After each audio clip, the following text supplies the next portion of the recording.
নবী বলছে ইয়া আবি হুরাইরা, আব্দুর রহমান নামের সাহাবীরে ডাকতেছে বিলায়ের বাপ কয়া। ও বিলায়ের বাপ, তবে ইসলামের মধ্যে আনন্দ আছে, আনন্দ করবেন। কোরআন সুন্নাহ ভিত্তিক।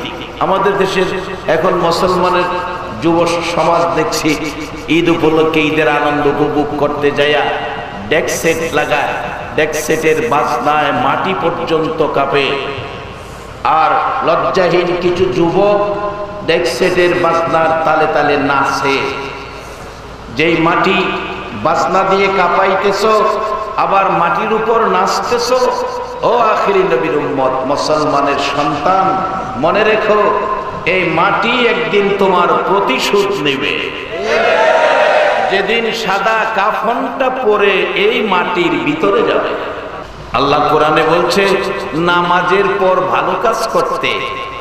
আমরা নামাজও কিনা ভালো কাজও করি না, ডেক সেট বাজাই। তবে আজকের এই যুব সমাজ যে মাহফিলের আয়োজন করেছে, একটা সত্য কথা বলবেন, তারা কি কাজটা ভালো করেছে না খারাপ করেছে? তারা বেহেশতি কিভাবে হবে আসুন সামনে। বলতেছিলাম নবী যেটা বলে এটা আল্লাহ গুরুত্ব দেয়। নাম আব্দুর রহমান, বিড়ালের বাচ্চা কুলে রাসূল বলেছেন ইয়া আবি হুরাইরা, ও বিলায়ের বাপ। আল্লাহ কয় নবী গো, নাম তো আব্দুর রহমান, তুমি বিলায়ের বাপ কইলা, আজ থেকে আমি আল্লাহ আর আব্দুর রহমান কইতাম না, আমিও বিলায়ের বাপ। হাসরের ময়দানেও বিলায়ের বাপ কইয়াই আমি আল্লাহ ডাক দিব। ওই দিন থেকে আব্দুর রহমানের কাছ থেকে যত হাদিস পাওয়া গেছে, রিওয়ায়াত করেছেন, প্রত্যেকটা হাদিসের পিছনে লেখা আবি হুরাইরা। একটার মধ্যেও আব্দুর রহমান লেখা নাই, সব আবি হুরাইরা। আমার নবীর কথা আল্লাহর কাছে যদি এত পছন্দ হয়, এই নবীর পক্ষে থাকবে যে ব্যক্তি, এই ব্যক্তিটা কি আল্লাহর কাছে পছন্দের হবে না? তাইলে আবু বকর হইবেন, না হইলে আবু জাহেল হইবেন। দুইটা তো রাস্তা আছে। যেই দেশে নবীর জন্ম সেই দেশেই তো আবু জাহেল। আর আজকে বাংলার জমিনে ওলি আল্লাহ এলাকায়, যে এলাকায় ওলি আল্লাহদের জন্ম, সেই চট্টগ্রাম পাহাড়ি এলাকায় হাজার হাজার ওলিদের বসবাস।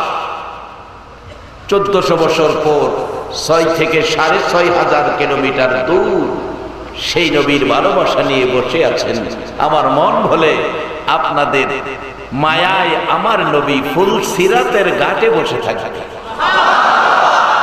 আজকে আপনারা কে কে এখানে বসে আছেন, দাঁড়িয়ে আছেন, মদিনার থেকে আমার নবী সব দেখে কিনা? বিশ্বাস হয়? যদি না হয়তো আসুন বাস্তবতায় যাই। এখন এক জাতের মোবাইল আছে, এরা বলে ভিডিও মোবাইল। ভিডিও মোবাইল দিয়ে আমেরিকার ছেলে থাকে বাংলাদেশের ফটিকছড়িতে, মা বাবা ছেলের সাথে কথা বলতেছে ভিডিও কলে। ছেলে মা বাবারে দেখে, মা বাবা ছেলেরে দেখে। এরকম দেখছেন কিনা? আর আমার মোবাইলটা আবার কম দামি, এটা আবার ভিডিও টিডিও নাই। এটা 1200 টাকা, এটা সুরেও নেয় না। যদি রাস্তাঘাটে কোনোদিন বলে রাইখা দেই, কোনো জায়গায় রাইখা দেই, সুরে পাইলে ডাহে মোবাইল কার, মোবাইল কার। কারণ জানে এটা নিয়ে বিক্রি করতে পারবে। বলবেন হুজুর তো এই খবর জানেন কেমনে? জানি যে রে বাবা, আমার একটা ছেলে চাই না ডাক্তারি লেখাপড়া করে। ইচ্ছা একটা ছেলেরে ডাক্তার বানাবো, মানুষের সেবা করবে। আরেকটা ছেলেরে মাদ্রাসায়, আমার এলাকায় সুন্নিয়াতের প্রতিষ্ঠান নাই, একটা প্রতিষ্ঠান করেছি আমার বাড়ির সামনে, সুন্নিয়াতের প্রতিষ্ঠান। মাদ্রাসা ছাড়া সুন্নিয়াত প্রসার হবে না, মাদ্রাসা করতে হবে। একটা ছেলে মাদ্রাসায় এবার দাখিল পরীক্ষার্থী। আশা হলো ছেলেটা আলেম হবে। যেদিন আমি তোফাজ্জলের দেহটা সাদা কাফনের প্যাকেট হয়ে জানাজার কাতারের সামনে নিবে, আমার ছেলে আলেম হয়ে যেন আমার জানাজাটা পড়ে দিতে পারে। এটা জীবনের শেষ আশা। বাকি সব আশা আল্লাহ পুরা করেছে, পুরা করার পথে। আমার ছেলে চাই না লেখাপড়া করে। আমার ছোট্ট বাচ্চারা বলছে আব্বু ভাইয়ারে দেখবা, আমি তোমার ভাইয়া তো চিন, আমি দেখবো কিভাবে? কয় দেখার সুবিধা আছে তো, কিভাবে? দেখলাম যে একটা ভিডিও মোবাইল, টাচ মোবাইল নেই, কয় টাচ মোবাইল নিয়ে এসে তো এই যে দেখো। আমার ছেলে আবার কইতেছে আব্বু আমার দেখো। আমি আমিও তোমারে দেখি, চীন থেকে আমার দেহে আমিও হেরে দেখি। এই মোবাইলটা কি আল্লাহ বানাইছে না মানুষে বানাইছে? আরে মানুষের বানানো, এটা বলে 3G। মানুষের বানানো 3G মোবাইল চালু করলে যদি চীন, আমেরিকা, লন্ডন থেকে একজন আরেকজনকে দেখা কথা বলতে পারে, আর যেই নবীজি না হইলে কোনো জি দুনিয়াতে হইতো না, সেই নবী আমার আল্লাহ সমস্ত পৃথিবী দেখার ক্ষমতা নবীর আছে কিনা? এই ক্ষমতা দিয়েছে কে? কে বসে আছেন, কে দাঁড়িয়ে আছেন, কে কোন দিকে কাত হয়ে আছেন, সেটাও আমার নবী মদিনায় শুয়ে দেখতেছে। নবীর ভালোবাসায় বসে আছেন। এই অবস্থা দেখে নবী খুশি না বেজার?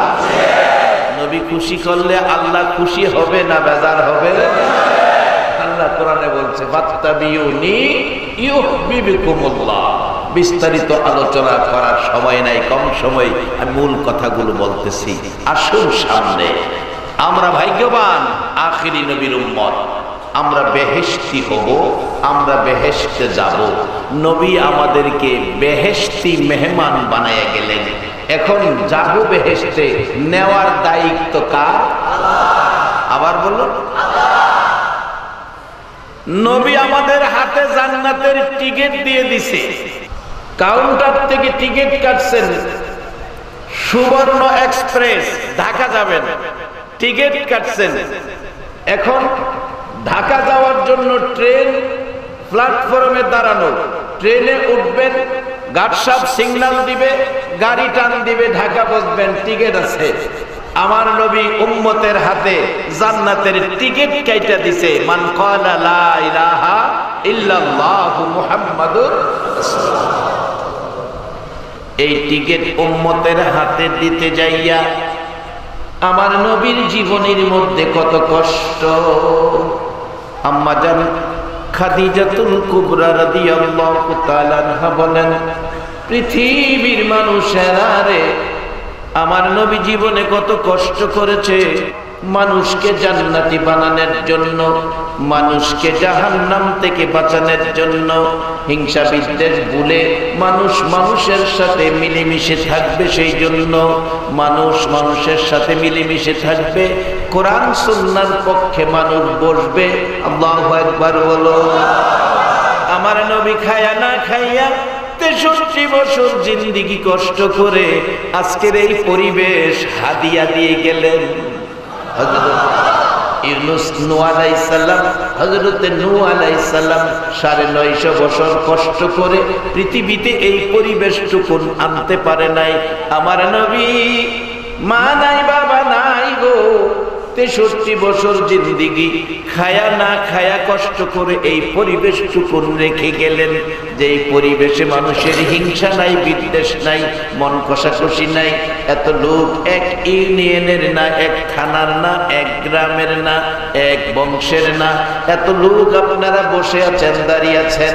বলুন, নবীর রেখে যাওয়া পরিবেশের মধ্যে বসা দাঁড়ানো অবস্থায় যেই যে ভাইবা আছেন, বলুন কারো সাথে কারো কোনো তিক্ততা আছে কিনা?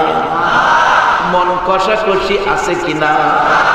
আমার নবী খায়া না খায়া গো 63 বছর জিন্দেগি কষ্ট করে এই সুন্দর পরিবেশ পৃথিবীতে রেখে গেলেন। এই জান্নাতি পরিবেশ পৃথিবীতে রেখে গেলেন। এটা জান্নাতি পরিবেশ, জান্নাতের ভিতরে হিংসা বিদ্বেষ নাই, জান্নাতের ভিতরে তিক্ততা নাই, জান্নাতের ভিতরে ধাক্কাধাক্কি নাই, জান্নাতের ভিতরে মন কষাকষি নাই। সেই পরিবেশটা আজকের ময়দানে দেখা যায়। একবার বলুন আল্লাহু আকবার। মা খাদিজা বলেন, রে পৃথিবীর মানুষেরা, আমার নবী এই পরিবেশটা কোন পৃথিবীতে রেখে যাওয়ার জন্য সারাটা দিন মানুষের ঘরের দুয়ারে দুয়ারে ঘুরতেন আর ডাকতেন, ইয়া আইয়ুহান নাস কুলু লা ইলাহা ইল্লাল্লাহ তুফলিহু। সারাদিন ঘুরে ঘুরে বিকালবেলা বাড়িতে আসতো। নবী খিদায় ক্ষুধার্ত একেবারে কাতর হয়ে যাইতো। পৃথিবীর মানুষেরা রে, আমার নবী সাদা জামা পছন্দ করতেন, সাদা জামা ব্যবহার করতেন।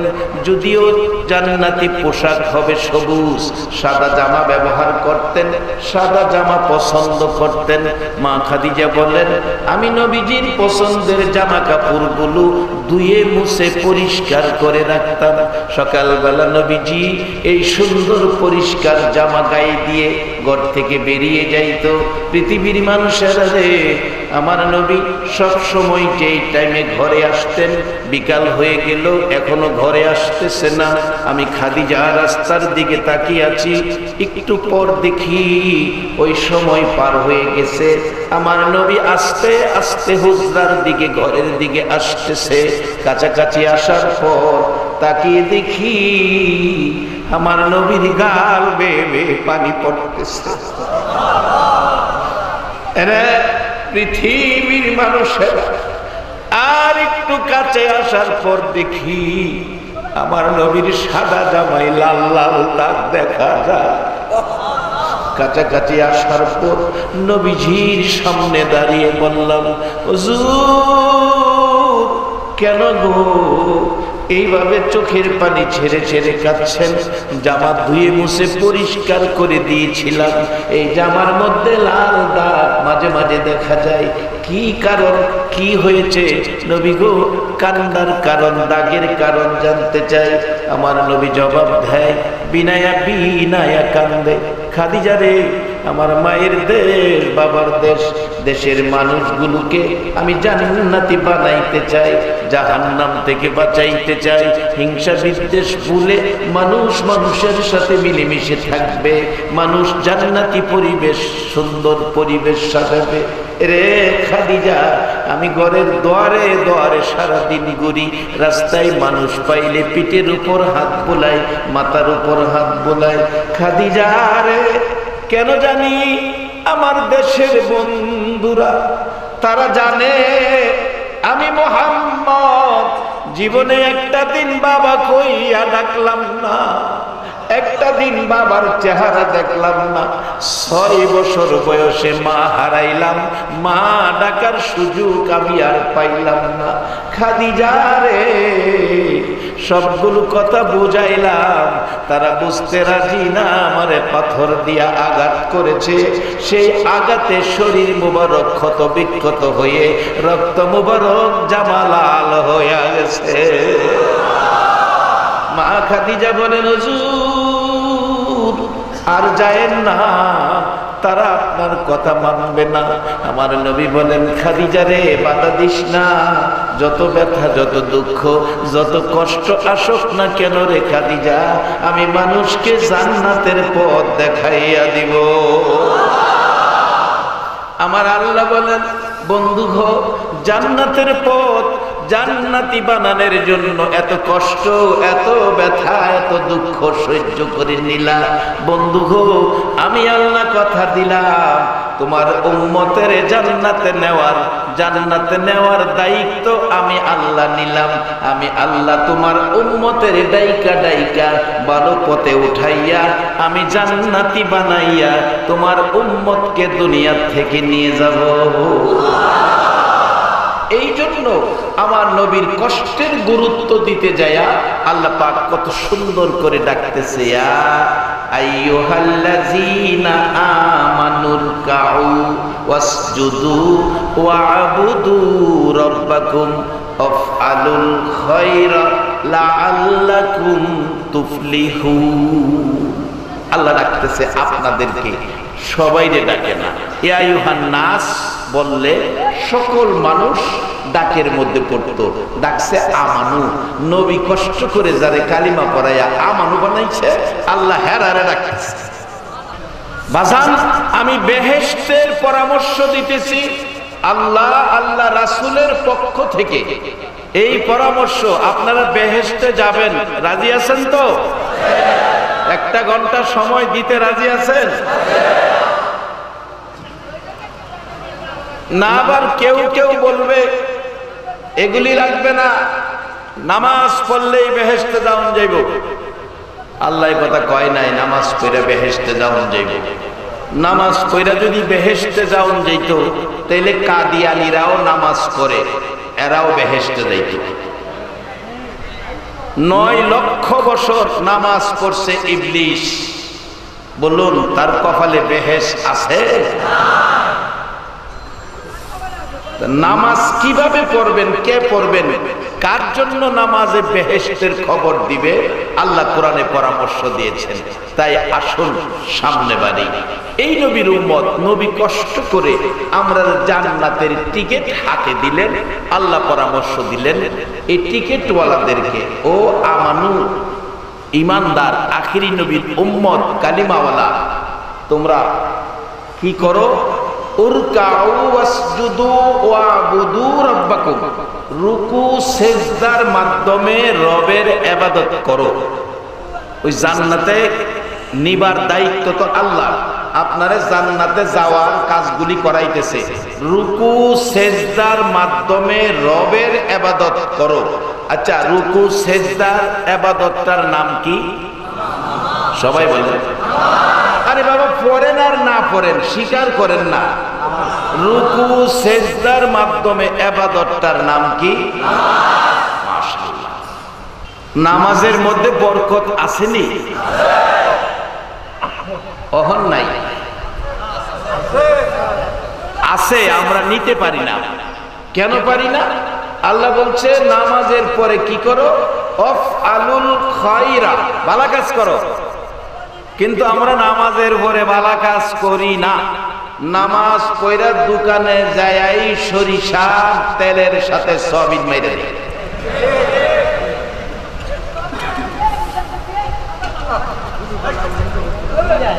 আমার এলাকার কথা বলছি, মাগরিবের নামাজ পড়ে এক ভদ্রলোক মাগরিবের নামাজ পড়ে হাতে লাঠি দিয়া ভর করে করে জমিনে গেছে। আরেক বেচারা 5 লিটার তেল দিয়া জমিনে পানি লইছে, ধান খেতের পানি। এই ভদ্রলোক মাগরিব পইরা যাইয়া লাঠি দিয়া আইলের নিচে যা একটা গুতা দিছে। গুতা দিয়ে আস্তে আস্তে হাইটা মসজিদে এশারের নামাজ পড়তে গেছে। মাগরিব পইরা আরেক বেটার জমির পানি আইনা এশার নামাজ পড়তে গেছে। আচ্ছা বলুন, এই নামাজ পইরা বেহেশতে যাওয়া সম্ভব হবে কিনা? আরে মিছামিছি কাটাইলাম জিন্দেগি, বলুন মিছামিছি কাটাইলাম জিন্দেগি, চোখে দেখা হারাইলাম বন্দিগি। হাইরে চোখে দেখা হারাইলাম কার বাবা আরে কার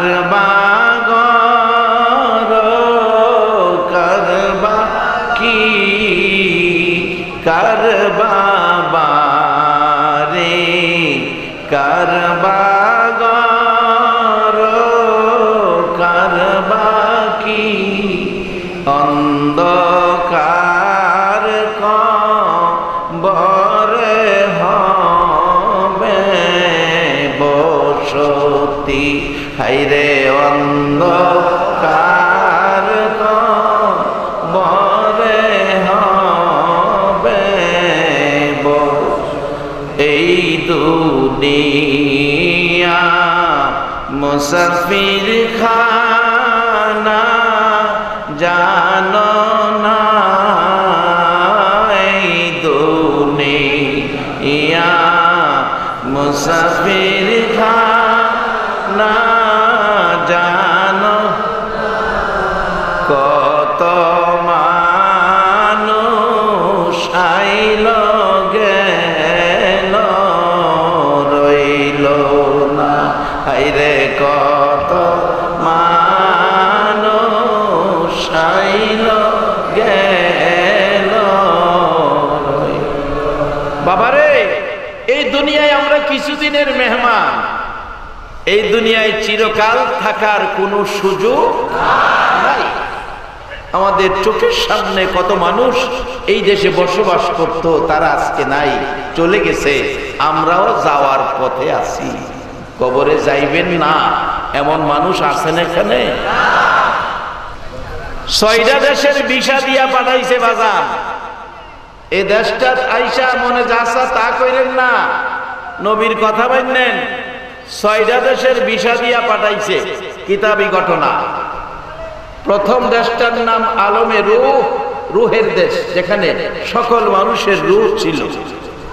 দ্বিতীয় দেশটার নাম কিতাবের ভাষায় আলমে বতন, যাকে আমরা মার পেট বলি। কিতাবের ভাষায় আলমে বতন, মার পেট। আমরা ছিলাম ওখানে, ওখান থেকে আসছি দুনিয়াতে। কিতাবের ভাষায় এই দেশটার নাম আলমে দুনিয়া, আর আমাদের ভাষায় হলো পৃথিবী। এখান থেকে যে দেশটা পাঠাইব, কিতাবের ভাষায় দেশটার নাম আলমে বরজখ, যাকে আমরা কবর বলি। বলুন, এখান থেকে যে দেশটায় পোস্টিং দিবে, এই দেশটার থেকে কোনো দিকে যাওয়ার কোনো সুযোগ আছে কিনা? যাওয়ার সময় কেমনে দেয় দেখছে? এটা কোন থানা পড়ছে? ভোজপুর থানা। ও তাহলে ফটিকছড়ি না, ফটিকছড়ির অংশ, সাবেক ফটিকছড়ি। যাই হোক, সাবেক ফটিকছড়িটাই ধরি, যেহেতু এখানে ওলি আল্লাহদের জন্ম। সাবেক ফটিকছড়ি ভোজপুর থানার কোনো একটা আসামি যদি পুলিশের হাতে ধরা পড়ে, বান কয়টা দেয়? একটা বান দিয়া গাড়িতে তুলে, আবার যদি উপর থেকে কোনো টেলিফোন আসে গাড়ির থেকে ছাইরা দেয়। আর না হোক থানায় নাই, থানায় নিলে উপর থেকে টেলিফোন আসছে, ওসি সাহেব কাকে ধরছেন?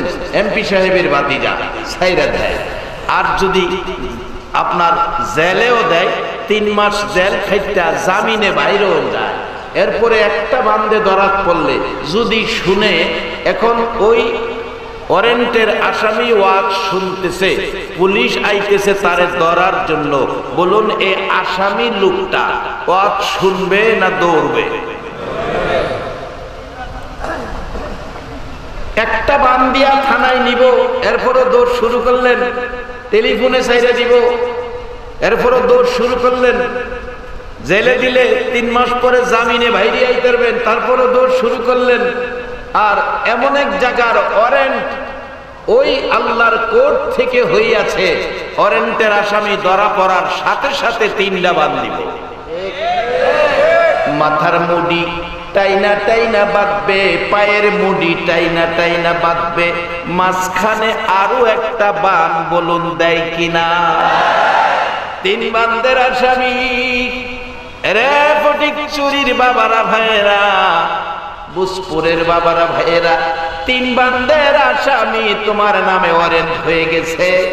ধরা পড়লে কারো টেলিফোনে সারা হবে না, কবর নামের কারাগারে বন্দী করা হবে। কবর নামের কারাগারে বন্দী করা হবে। জীবনে আর কোনোদিন জামিন পাওয়া যাবে না। সেই ঘর আমাদের সামনে আছে কিনা? সেই ঘরটার নাম কিতাবের ভাষায় আলমে বরজখ, আমাদের ভাষায় কবর। প্রত্যেকের সামনে বলুন, কবর আছে কিনা? প্রত্যেক এলাকায় কবরস্থান আছে কিনা? কবরস্থানে যাইয়া দেখো বাবা, তোমার আমার মতো ও যুবকেরা, কত যুবক স্ট্রোক করে অ্যাক্সিডেন্টে মরে কবর দেশে শুয়ে গেছে। কবরের মাটি ভাঙ্গিয়া গর্ত হয়ে গেছে, কবরের উপর নানান রঙের ঘাস বাহির হয়ে গেছে। কবে জানি এইরকম কবর আমাদের বুকের উপর মাটি ভেঙ্গে পড়ে, সেই দিন আসার আগে আমার নবীর কথা মাইনা জান্নাতে হওয়া, বলুন আমাদের দরকার আছে কিনা? নবী আমাদেরকে জান্নাতি বানানোর জন্য নিজের সব বিলীন করে দিলেন। আরামের বিছানায় রাত্র ভরে ঘুমাইতেন না, আমার নবী পেট ভরে খাইতেন না, ভালো পোশাক গায়ে দিতেন না। মা আয়েশা সিদ্দিকা রাদিয়াল্লাহু তাআলা আনহা বলেন, পৃথিবীর মানুষেরা রে, ও নবীর উম্মতেরা, আমার নবী আমার হুজরায় যেদিন আসতো আমি সেদিন বড় আনন্দিত হতাম। নবীর খেদমতে যা পারি তা ব্যবস্থা করতাম। নবী ক্লান্ত হয়ে এসে খানা খাইয়া ঘুমিয়ে গেছে, একটু আরামে ঘুমাইতেছে। মাঝে মাঝে ঘুম থেকে উঠলে দেখতাম চাটাইয়ের দাগ নবীর চেহারা মোবারকে লেগে থাকে। আরেকদিন বিছানা নরম করে দিলাম, আমার নবীর ঘুম বেশি হয়ে গেল। ঘুম থেকে উঠে বিনাইয়া বিনাইয়া কান্দে। প্রশ্ন করি, হুজুর কাঁদতেছেন কেন? মা খাদিজার প্রশ্নের জবাব দেয় আমার নবী, এরে খাদিজা, বিছানাটা নরম করে দিয়েছো, ঘুম বেশি হয়ে গেছে। রাসূল বলেন, ঘুম বেশি হয়ে গেছে? মা খাদিজা ডাকেন, হুজুর কয়েকদিন যাবৎ দেখি শুধু চাটাইয়ের বিছানায় ঘুমান, আপনার শরীর মোবারকে চাটার দাগ লেগে থাকে। ভাবলাম ঘুম বুঝি কষ্ট হয়, বিছানা নরম করে দিলাম। আমার নবী কান্দে, রে খাদিজা, আর বিছানা নরম করে দিও না। নরম বিছানা পাইয়া আমি যদি সারা রাত ঘুমায়া থাকি, কোন সময় রে খাদিজা আমার গুনাহগার উম্মতের কান্না কাঁদব। কত কান্না কাঁদতেন আপনার আমার মতো উম্মতের জন্য। একবার বলুন আল্লাহু আকবার। লম্বা ঘটনা ছোট করে বলছি, আলোচনার সামনে অনেক। মা আয়েশা সিদ্দিকা বলেন, আমার হুজরাই নবী ঘুমিয়েছেন, আরামে ঘুমিয়েছেন। পাশে মা আয়েশা ঘুমিয়েছেন, আমার নবী ঘুমিয়েছেন। রাত্র পার হয়ে যাইতেছে, জিবরাইল এসে নবীজির কান মোবারকের কাছে মুখটা লাগাইয়া ডাকে, হুজুর উম্মতের দরদি নবী গো, উম্মতের ব্যথায় ব্যতীত নবী গো, উম্মতের কান্দারি নবী গো, সারাটা রাত কি ঘুমায়া কাটাবেন? উম্মতের জন্য কি কাঁদবেন না? আমার নবী চট করে ঘুম থেকে উঠে দরজাটা খুলে মা আয়েশাকেও বলে নাই, শুধু আপনাদের মতো উম্মতের মায়ায় ঘর থেকে বেরিয়ে পাগল পাগল হয়ে কাঁদতে শুরু করলেন, উম্মতি উম্মতি। দৌড়াইয়া যাইতে যাইতে নিরিবিলি নির্জন জায়গায় সেজদায় পড়ে কান্দে, মাবুদ মাবুদ রে, সব ছেড়ে দিলাম, আরামের ঘুম, ঘরবাড়ি, বিছানা, বিবির মায়াও ছেড়ে দিলাম, কিন্তু আমার গুনাহগার উম্মতের মায়া ছাড়লাম না। আরে উম্মতের কান্দার নবী রহমতের ভান্ডার, বলুন উম্মতের কান্দার নবী রহমতের ভান্ডার। নবী বিনে রোজ হাসরে কে করিবে পার, নবী বিনে রোজ হাসরে কে করিবে পার। উম্মতের কান্দার নবী রহমতের ভান্ডার, উম্মতের কান্দার নবী রহমতের ভান্ডার। মোদের নবী দয়ার সাগর, গুনাহগার উম্মতের পাগল। মোদের নবী দয়ার সাগর, গুনাহগার উম্মতের পাগল। রোজ হাসরে সেজদায় পড়ে কাঁদবে যারে যার, রোজ হাসরে সেজদায় পড়ে কাঁদবে যারে যার। উম্মতের কান্দার নবী রহমতের ভান্ডার, উম্মতের কান্দার নবী রহমতের ভান্ডার। যাইয়া দেখো মদিনাতে কান্দে নবী রোজা পাকে, যাইয়া দেখো মদিনাতে কান্দে নবী রোজা পাকে।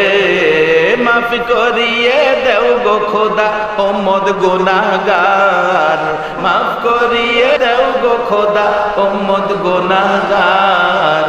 উম্মতের কান্দার নবী রহমতের ভান্ডার, উম্মতের কান্দার নবী রহমতের ভান্ডার। নবী বিনে রোজ হাসরে কে করিবে পার, নবী বিনে রোজ হাসরে কে করিবে পার। উম্মতের কান্দার নবী রহমতের ভান্ডার, উম্মতের কান্দার নবী। বাবারা ভাইরা, আমার নবী কান্দে সেজদায় পড়ে আপনাদের জন্য। ফজরের আজান পড়ে গেল, মসজিদে নববী মুসল্লিতে পড়ে গেল। ইমামতি করবে কে? রহমতের নবী আসতেছে না। হুজরাই খবর নিলে মা এসা বিনাইয়া বিনাইয়া কান্দে। নবীর সাহাবীরা রে, গভীর রাত্রে দরজা খোলা দেখেছি, আমাকে কিছুই বলে নাই রে, না জানি আমার নবী রে বেঈমানেরা ধরে নিয়ে গেছে, তোমরা তালাশে যাও। একদিন তালাশ করলো, ছোট করে বলছি, 2 দিন তালাশ করলো, পাওয়া গেল না। 3 দিন তালাশ করলো, 3 দিন যেদিন শেষ হয়ে যাবে নবীর খোঁজ তো পাওয়া যাচ্ছে না। সেদিন মদিনার জমিনে কারো চুলায় আগুন জ্বলে না, মার কোলের শিশুরা পর্যন্ত মার মুখের দিকে তাকায়া তাকায়া কান্দে, মার স্তনে মুখ লাগায়। আবু বকর ওমর 2 জন এতিমের মতো সারাটা দিন ঘুরে আর কান্দে। যাইতে যাইতে মদিনার শেষ প্রান্তে যাইয়া দেখে এক জাক রাখাল বসে কি যেন ভাবতেছেন। ডাকলেন, রাখালেরা তোমরা কি আমার মায়ার নবীরে দেখছো? রাখালেরা কয়, তোমার মায়ার নবী তো চিনি না। ওমর চোখের পানি ছেড়ে ছেড়ে কান্দে আর ডাকে, রাখালেরা রে, আমি ওমর নবীজির আঘাত করতে রওনা হয়েছিলাম তরবারি হাতে লইয়া। নবীর এত সুন্দর চেহারা রে রাখালেরা, পূর্ণিমার চাঁদের চাইতে সুন্দর। আমি তো নবীকে হত্যা করতে গিয়েছিলাম তরবারি লইয়া।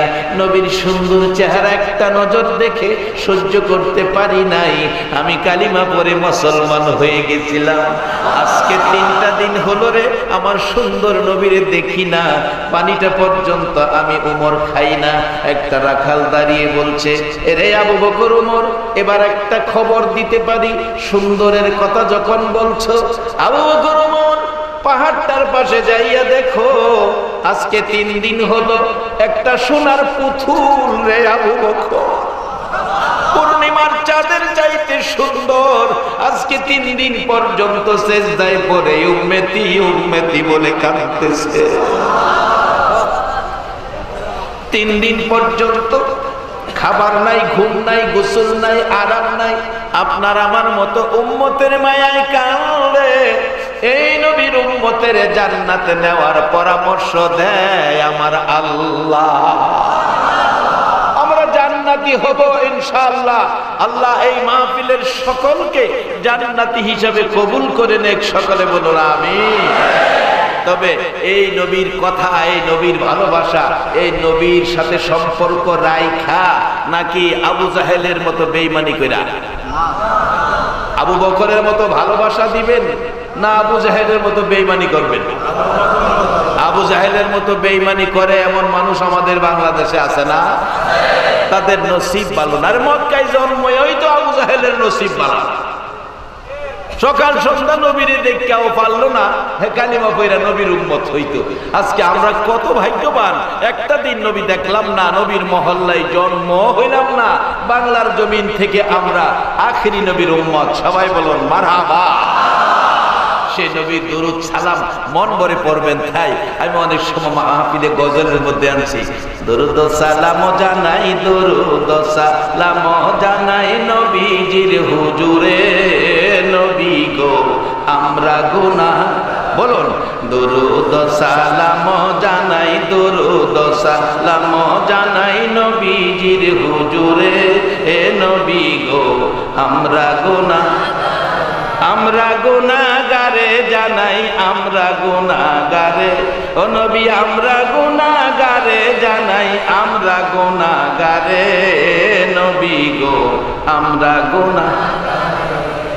আল্লাহ পাকের ফেরেশতারা আরে আমার নবীর দুরূদ পড়ে তারায়, আল্লাহ পাকের ফেরেশতারা নবীর দুরূদ পড়ে তারায়। ইমানদারে পড়বে দুরূদ, ইমানদারে পড়বে দুরূদ, বলছে পড়ুয়ারে, নবী গো আমরা গুনাহগারে। দরুদ সালাম জানাই, দরুদ সালাম জানাই নবীজির হুজুরে। এ নবী গো আমরা নবীর দরুদ পড়ে যারা, আরে দয়াল নবীর আপন তারায়, নবীর দরুদ পড়ে যারা, দয়াল নবীর আপন তারায়। সাফায়াত করবে নবী, সাফায়াত করবে নবী ময়দানে হাসরে। নবী গো আমরা গুনাহগারে, দুরুদ সালাম জানাই, দুরুদ সালাম জানাই নবীজির হুজুরে। এ নবী গো আমরা রে বাবা মেয়েরা অসুস্থতার জন্য পারছি না সামনে বাড়তে, আসুন মূল কথায় যাই। আমার নবী সেজদায় পড়ে কান্দে, শুধু আপনার আমার মতো উম্মতের মায়া। 3টা দিন 3টা রাত যেদিন পার হয়ে যাবে, আবু বকর উমর ডাকতেছে, ও আবু বকর। উমর বলেন ও আবু বকর। আবু বকর বলেন ও উমর। 3 দিন পর্যন্ত সেজদায় পড়ে উম্মতি উম্মতি যেই নবী কান্দে, এই নবী আমাদের নবী, এতে আর সন্দেহ নাই। চলো আমরা নবীজির কাছে যাই। যাইতে চাইলে রাখালেরা বাধা দিলেন, আবু বকর উমর যেও না, যাওয়ার আগে একটা কথা দাও, এই লোকটা যদি তোমাদের নবী হয় এখান থেকে উঠাইয়া মদিনায় নিয়ে যাইও। এরে আবু বকর উমর, আজকে 3টা দিন হলো ওই লোকটার ব্যথায় ব্যতীত হইয়া আমাদের বেড়া বকরি দুম্বাগুলো কান্দে রে, ঘাস পানি খায় না। আজকে বেড়া বকরি দুম্বা হইয়া নবী চিনে, উম্মত হইয়া নবী চিনি। কত বড় দুর্ভাগ্য এই নবী নিয়ে টানা হেসরা যারা করে। আপনাদের নসিব ভালো চট্টগ্রামবাসী, আপনারা নবীর পক্ষের মেহমান। আল্লাহ আপনাদেরকে কবুল করুক, সকলে বলুন আমিন।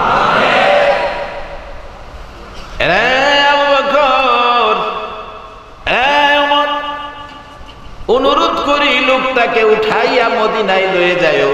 3 দিন হলো ওই লোকটার চারপাশে দাঁড়াইয়া দাঁড়াইয়া আমাদের বেড়া বকরি দুম্বাগুলো কান্দে রে, ঘাস পানি খায় না।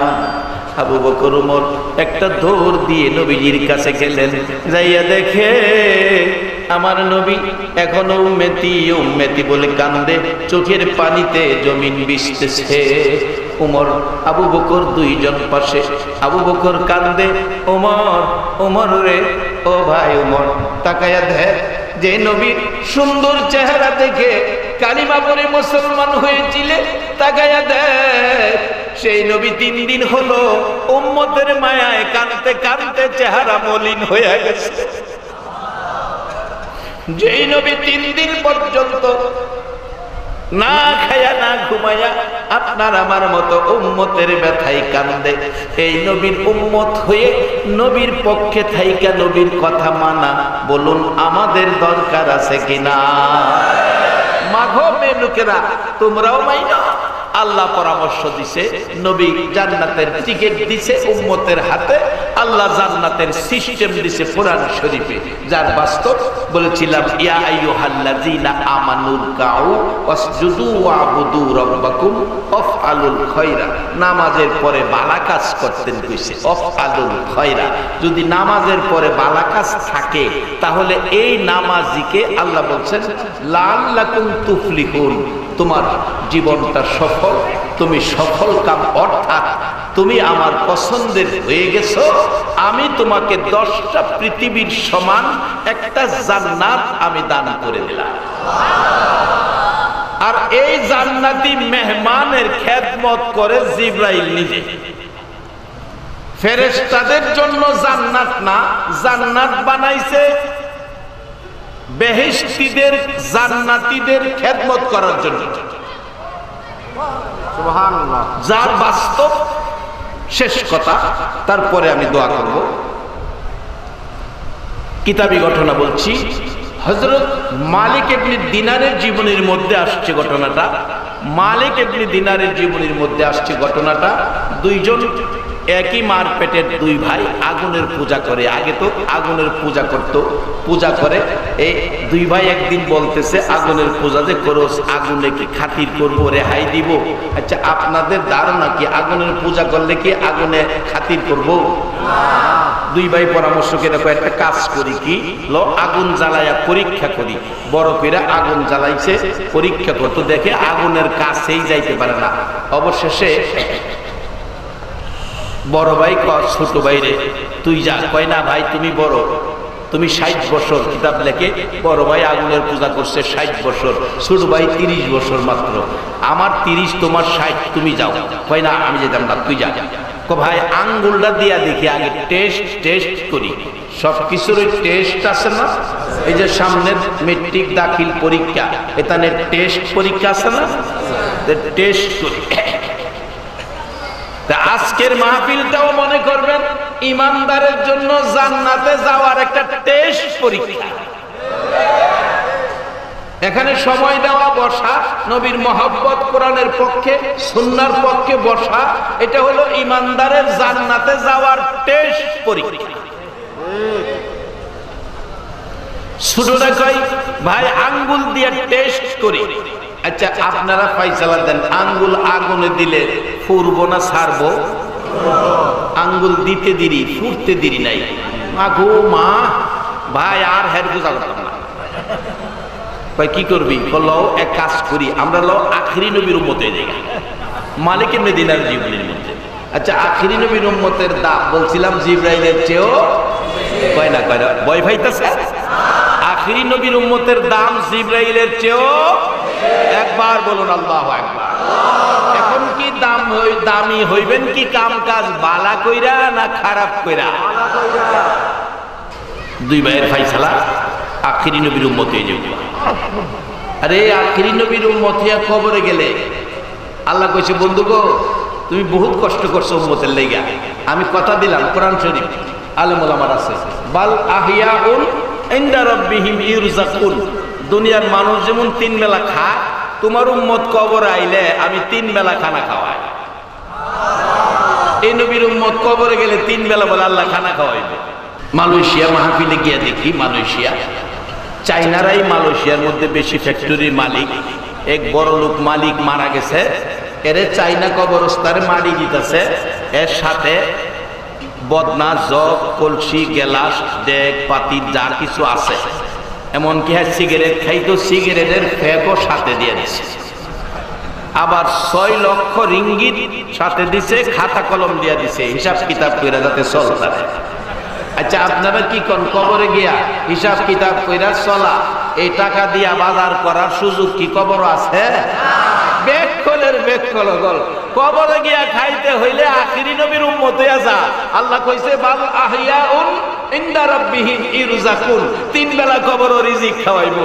আর ব্যাগ কলে 6 লক্ষ রিঙ্গিত লয়ে গেছে, সিগারেটের ব্যাগ লয়ে গেছে, কলম লয়ে গেছে, খাতা লয়ে গেছে। মালয়েশিয়া গিয়া দেখি ঘটনা, কবরে গিয়া খাইলে আখিরি নবীর উম্মতেরা খাইবো, আর কেউ না। আল্লাহ আমরা আখিরি নবীর উম্মতের খাতার মধ্যে নামটা রাখো, সকলে বলো না আমিন। ছোট ভাই কয় না উম্মত হয়ে যাবো আখিরি নবী। দুইজন গেছে মালিক ইবনে দিনারের কাছে, যাই দেখে এইভাবে আলোচনা করতেছেন, কপালে থাহুন লাগতো তো। বড়টা কয় আমি না, তুই আখিরি নবীর উম্মত হয়। ছোটটা কয় তুমি হইলে হও, না হইলে নাই, আমি দেরি করবো না। একেবারে বিবি বাচ্চা সহ কালিমা পয়রা মুসলমান হয়ে গেছে।